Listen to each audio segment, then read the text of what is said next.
Hi everyone, this is Veronica और आज हम बात करेंगे कि फ़िनलैंड क्यों नाटो को जॉइन करना चाहता है।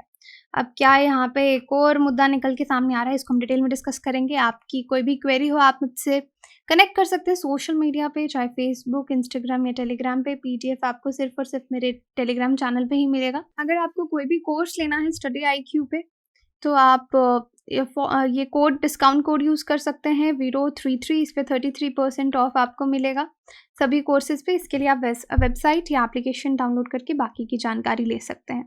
Now coming back to a topic कि फ़िनलैंड क्यों ज्वाइन करना चाहता है नाटो। अब देखिए, कई साल हो गए फ़िनलैंड ने कोई भी साइड लेने के लिए हमेशा मना किया है। यानी ना ही वो ना ही वो US की साइड लेना चाहता है, ना ही रशिया की साइड लेना चाहता है। अपना एक न्यूट्रल स्टैंड जो है उसने बनाए रखा है। लेकिन अब जो रीसेंट ये फुल स्केल इन्वेजन हमने देखा कि रशिया ने किस तरह से यूक्रेन पे अटैक किया, अब उसको अपनी न्यूट्रलिटी की पॉलिसी पे कुछ चेंज करने का मन हो रहा है। उसको डर लग रहा है कि कल को रशिया हमारे साथ ऐसा करेगा, क्योंकि इतना स्ट्रॉन्ग एंड माइटी नेबर जब साथ में हो तो कई बार इस तरह के डाउट्स आ जाते हैं। तो अब वो न्यूट्रलिटी पॉलिसी को कुछ चेंज करने का सोच रहा है, क्योंकि अब देखो ये जो Finland, this is a Nordic country, okay.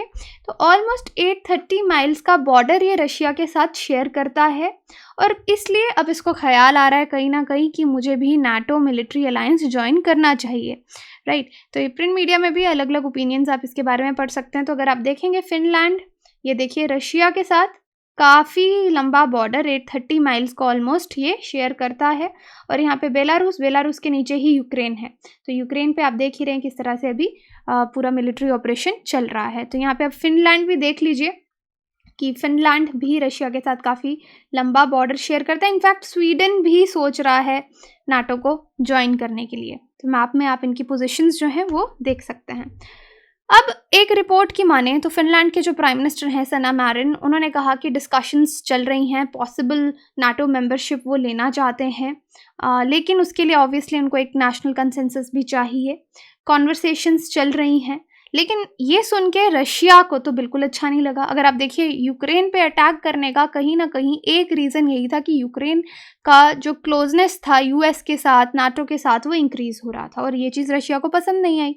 अब फ़िनलैंड भी यूक्रेन के फुटस्टेप्स पे चल रहा है, वो भी नाटो ज्वाइन करने की बात कर रहा है। इससे रशिया अपसेट है और रशिया के फॉरेन मिनिस्टर ने बयान भी दिया कि अगर स्वीडन और फिनलैंड मेंबर्स बनते हैं नाटो के तो इसके सीरियस मिलिट्री और पॉलिटिकल कॉन्सिक्वेंसेस होंगे।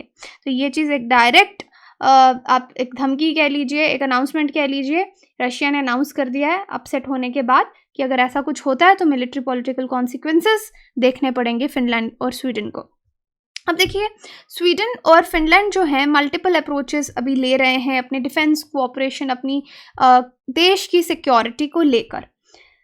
दोनों ने अपनी सिक्योरिटी कोऑपरेशन इंक्रीज़ की है, क्लोजनेस यूरोपियन यूनियन के साथ इंक्रीज़ हुई है, security arrangements UK, Denmark, Baltic states के साथ उन्होंने अपने एनहांस किए हैं सिक्योरिटी कोऑपरेशंस जो हैं, और अपना कोऑपरेशंस US से भी हिस्टोरिक वेज में इम्प्रूव किया है।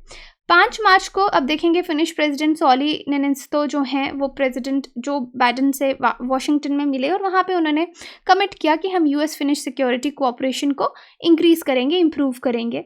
और उसके बाद स्वीडिश प्राइम मिनिस्टर ने भी हाईलाइट किया कि क्लोज रिलेशनशिप है फिनलैंड और स्वीडन के बीच। अब नाटो देखो, एक अलग से भी वीडियो मैंने नाटो एक्सप्लेन्ड करके पूरा डिटेल में बनाया था, वो तो आप देख सकते हैं। बट जस्ट आपको रिवाइज कराने के लिए, नॉर्थ अटलांटिक ट्रीटी ऑर्गेनाइजेशन है, एक पॉलिटिकल मिलिट्री अलायंस आप इसको समझिए। 30 देश हैं इसके जो कि नॉर्थ अटलांटिक ओशन को बॉर्डर करते हैं। ये अलायंस में यूनाइटेड स्टेट्स, बहुत सारे आपके European union members, United kingdom, Canada, Turkey, इस तरह के देश हैं। क्योंकि इसमें यही है कि अमेरिकन साइड और यूरोपियन साइड जो अटलांटिक के तरफ में आते हैं, इनके बीच में कोऑपरेशन इंक्रीज़ करने के लिए और एक दूसरे को मिलिट्री की सिक्योरिटी प्रोवाइड करने के लिए ये अलायंस जो है वो बनाया गया। तो कौन कौन से 3 देश हैं, 30 मेंबर्स हैं इसके, ये देख सकते हैं। लास्ट मेंबर था नॉर्थ मैसेडोनिया, जिसने 2020 में ज्वाइन किया था। तो आप देख सकते हैं कि बहुत सारे देश इसका पार्ट है और इन्हीं का पार्ट बनना चाहता है। यूक्रेन बनना चाहता था, अब तो उसने मना कर दिया। अब रशिया ने उसके साथ क्या किया उसके ये कहने के बाद, और अब फिनलैंड इसका पार्ट बनना चाहता है। अब आफ्टर ऑल फिनलैंड क्यों ज्वाइन करना चाहता है नाटो? तो एक रिपोर्ट है, यहाँ पे पोल किया गया बाय पब्लिक ब्रॉडकास्टर येले, उन्होंने देखा कि 53% फिन्स जो हैं अब नाटो को सपोर्ट कर रहे हैं और ये एक ड्रामेटिक राइज था 19% से 5 साल पहले। अब देखो, जब फिनलैंड की पॉपुलेशन से, लोगों से 5 साल पहले पूछा गया क्या आप नाटो ज्वाइन करना चाहते हैं, तो सिर्फ 19% लोगों ने कहा कि येस हम ज्वाइन करना चाहते हैं। मतलब मैक्सिमम लोग जैसा न्यूट्रलिटी है उसमें खुश थे। लेकिन यूक्रेन पे जब से अटैक हुआ है, ये पोल फिर से किया गया तो एकदम से राइज होके यस कहने वाले लोग 19% से 53% हो गए। तो एक सिटीजन्स पिटिशन भी इसमें रेफरेंडम के लिए चला, जहाँ पे 50,000 सिग्नेचर्स कलेक्ट करने थे, जो पार्लियामेंट में डिबेट शुरू करवाने के लिए किसी भी चीज़ के लिए नेसेसरी हैं। तो वो सिग्नेचर्स भी लोगों ने किए। तो आप यहाँ पे देख सकते हैं ये पोल 2017 में फिनलैंड में 19% लोगों ने यस कहा था और नो 53% ने कहा था। और अब 2022 में इस अटैक के बाद 53% बोल रहे हैं yes we want to join NATO और 28% बोल रहे हैं नो। स्वीडन में भी सेम है, एकदम से शार्प राइज देखा गया। 2017 में 32% थे येस बोलने वाले और आज 2022 में 41% लोग येस बोल रहे हैं। तो ये जो फिनलैंड का इंटरेस्ट है नाटो को ज्वाइन करने का, कहीं ना कहीं जो फिनलैंड की एक कॉम्प्लिकेटेड हिस्ट्री है रशिया के साथ, वो भी रिस्पॉन्सिबल है। और कंट्री जो है फिनलैंड, इनका रिलेशनशिप रशिया के साथ ऑन एंड ऑफ, मतलब थोड़ा अप्स एंड डाउन्स के साथ चलता रहता है। कलेक्टिव हिस्ट्री भी है दोनों देशों की, लड़ाई भी हुई है। और राइट फ्रॉम 1808 जब रशिया ने फिनलैंड को स्वीडन से ले लिया था, उसके बाद यहाँ पे कॉम्प्लिकेशंस हमेशा रही हैं।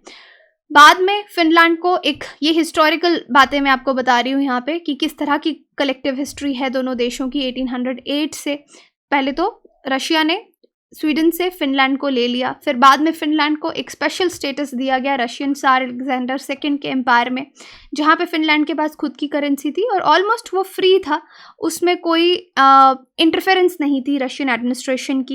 लेकिन फिनिश ऑफिशियल लैंग्वेज उनकी नहीं थी 1902 तक। फिर जो सोवियत लीडर थे व्लादिमीर लेनिन, उन्होंने फिनलैंड को आज़ाद कर दिया, इंडिपेंडेंस दे दिया रशियन रिवॉल्यूशन के बाद 1917 के बाद। लेकिन नवंबर 1939 में फिर से क्या हुआ, जो जोसेफ स्टालिन थे उन्होंने फिर से फिनलैंड को इन्वेड करने की कोशिश की, जिसको हम विंटर वॉर करके जानते हैं। लेकिन यहाँ पे देखिए ये वाला जो रेड कलर से लिखा है, 1948 में फिनलैंड ने एक ट्रीटी साइन की मॉस्को के साथ। क्या ट्रीटी थी वो, कि फिनलैंड ने प्रॉमिस किया कि ना ही वो नाटो ज्वाइन करेगा, ना ही नाटो के ऑपोजिट कौन सा अलायंस बना था, वार्सो पैक्ट है ना, सोवियत लेड वार्सो पैक्ट, ना ही वो वार्सो पैक्ट ज्वाइन करेगा, वो न्यूट्रल रहना चाहता है, इंडिपेंडेंट रहना चाहता है। तो रशिया ने कहा ठीक है इंडिपेंडेंट रहना चाहते हो तो दैट इज़ गुड। तो ये 1948 में बोला था। लेकिन अब फिनलैंड बोल रहा है कि मैं नाटो ज्वाइन करना चाहता हूँ। अब वैसे भी इतने सालों में आप देखेंगे फिनलैंड जो है वेस्ट के क्लोज हो गया है। यूरोपियन यूनियन उसने 1995 में ज्वाइन की, इस पर भी मैंने डिटेल में वीडियो बनाई थी कि यूरोपियन यूनियन कैसे ज्वाइन कर सकते हैं। और क्योंकि ऑब्वियसली उसको अपने बड़े नेबर से काफ़ी डर लगता है।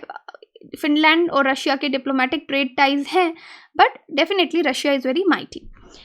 अब यहाँ पे नोट करो कि ये रीजंस, ये कॉम्प्लिकेटेड हिस्ट्री रीजंस है कि फिनलैंड ज्वाइन करना चाहता है नाटो को। अब देखो रशिया ने भी इन्वेड किया है, एक इन्वेजन वॉर यूक्रेन पे चल रहा है। तो यहाँ पे भी जो एसोसिएशन है डर के मारे भी फिनलैंड की नाटो और यूएस से इंक्रीज हो रही है। अब रशिया क्यों ऑब्जेक्ट कर रहा है कि फिनलैंड ना ज्वाइन करे नाटो? अब वर्ल्ड वॉर 2 के बाद जब ये ट्रीटी साइन हुई, जहाँ पे दोनों देशों की मिलिट्रीज न्यूट्रल रहने की बात की, यहाँ पे रशियन फॉरेन मिनिस्ट्री का भी एक स्टेटमेंट है, जिन्होंने कहा जितने भी ओएससी मेंबर्स हैं, ओएससी मेंबर्स कौन से, organisation for security and cooperation in Europe, European countries के, कि वो अपनी खुद के लिए, अपनी नेशनल कैपेसिटी में, उनमें फिनलैंड और स्वीडन भी आते हैं, उन्होंने रीअफर्म किया है कि एक देश की सिक्योरिटी के लिए आप दूसरे देश की सिक्योरिटी को खतरे में नहीं डाल सकते। तो रशिया का यही स्टैंड है ना, इसीलिए उसने यूक्रेन पे भी अटैक किया कि भाई अगर आप नाटो ज्वाइन कर लेते हो, अमेरिका के बेसिस यूक्रेन पे आ जाएंगे और रशिया के बॉर्डर के बिल्कुल पास है, तो रशिया को अपनी सिक्योरिटी का खतरा है। अब फिनलैंड भी जो है रशिया के साथ बॉर्डर शेयर करता है। रशिया के बॉर्डर्स आप देखेंगे बिल्कुल प्लेन बॉर्डर्स हैं ये वाले, राइट। तो यहाँ पे जो यूक्रेन वाला तो एग्जैक्टली बहुत ज़्यादा प्लेन बॉर्डर है।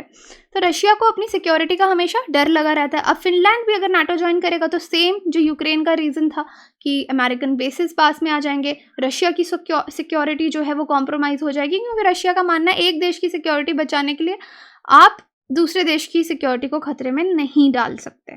तो this is what Russia wants, इसलिए वो इसको अपोज कर रही है। OSC, organisation for security and cooperation in Europe, ये दुनिया की largest security oriented intergovernmental organisation है। इसको यूनाइटेड नेशंस में ऑब्जर्वर का स्टेटस भी मिला है। और यहाँ पे किस तरह का काम ये लोग करते हैं? Arms control, promotion of human rights, freedom of press, fair elections, ये इनका मैंडेट रहता है। और नाटो, वैसे अगर आप देखेंगे किसी को अगर नाटो मेंबर बनना है, इस पर भी मैंने डिटेल वीडियो बनाई थी कि नाटो का मेंबर कैसा बना जाए। काफ़ी समय लगता है, इतना ईजी नहीं है कि आप 1-2 महीने में मेंबर बन जाएंगे। इट टेक्स टाइम, प्रोसेस है, स्टेप बाय स्टेप होता है, ईयर्स लॉन्ग प्रोसेस है, बहुत समय लगता है। लेकिन यहाँ पे नाटो के सेक्रेटरी जनरल ने भी कहा है कि अगर जितना जल्दी हो सके स्वीडन फिनलैंड ज्वाइन कर सकते हैं, हाई लेवल ऑफ इंटरऑपरेबिलिटी उनको मिलेगी। तो ये चीज़ें इस तरह के बयान की फास्ट ट्रैक पे इनकी रिक्वेस्ट कंसीडर की जाएगी और शायद इस प्रोसेस को सालों की जगह सिर्फ मंथ्स, कुछ महीने लगेंगे।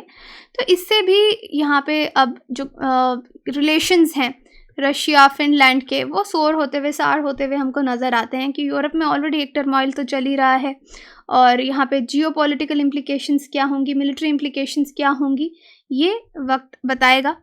तो यही था आज का टॉपिक हमारा कि फिनलैंड ने भी अपनी मर्जी जताई है कि वो नाटो ज्वाइन करना चाहता है, रशिया को क्या प्रॉब्लम है उससे। तो ये जियोपॉलिटिकल ऑर्डर, आप पूरी दुनिया का वर्ल्ड ऑर्डर देख रहे हैं किस तरह से चेंज हो रहा है। क्वेश्चन है आपके लिए, who was the first chairman of USSR? Vladimir Lenin, Stalin, Mikhail Kalinin, Alexander Shcherbakov? आप मुझे कमेंट सेक्शन में बता सकते हैं या टेलीग्राम में पार्टिसिपेट करके, पोल में पार्टिसिपेट करके आप आंसर जान सकते हैं। बाकी कोर्सेज के लिए कैन विजिट वेबसाइट और download the application. Courses are available on EMI also. Thank you so much.